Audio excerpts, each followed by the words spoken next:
Welcome.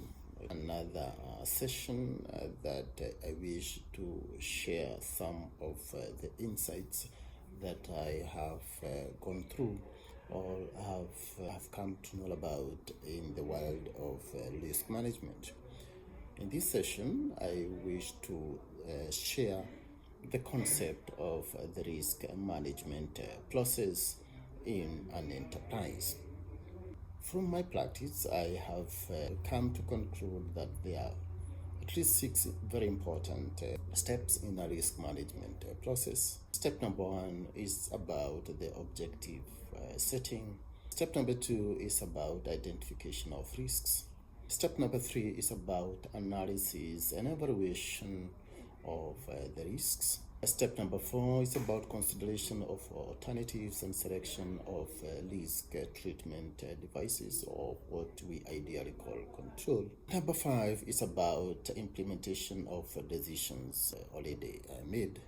And the last step is about monitoring, evaluation, and review of the previous 5 steps. And take some time to try and elaborate on each of these steps. I talked of step number 1 being objectives setting. This aims at establishing the context by defining or by seeking to define what the organization is intending to achieve from the risk management process. This is indeed catapulted by the risk management philosophy that the organization will derive after understanding and taking into consideration both the strategic and organizational context. Objectives setting. I talked of step 2, which is identification of risks.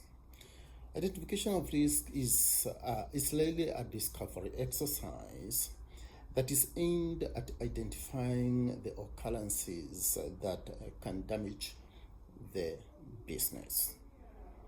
You are seeking to identify the occurrences that can damage the business. And there are various techniques that can be used in identification of risks, including use of checklists, use of questionnaires. You can use brainstorming sessions. There are various techniques that can be used, and possibly we're going to have some time to discuss these techniques in future. I talked of step 3 being analysis and evaluation of risks. And this refers to analysis of impact of accruing of a risk to an organization in terms of frequency of occurrence and its severity. There are various ways of conducting evaluation. We can use objective or subjective evaluations, or we can even use both. I talked of step 4, which is consideration of alternatives and selection of risk treatment devices. And here we are considering either risk control or risk financing emissions, or both of them, in order to take care of the possible losses that have been identified previously in the previous stages. Once, like now, you have considered the various alternative measures, then you go to the implementation of the decisions that you've made. And this is about the adoption of the relevant techniques that have been selected, and commitment of the attendant resources for the implementation of these decisions. And we talked of the last stage being monitoring, evaluation, and review of the previous 5 stages.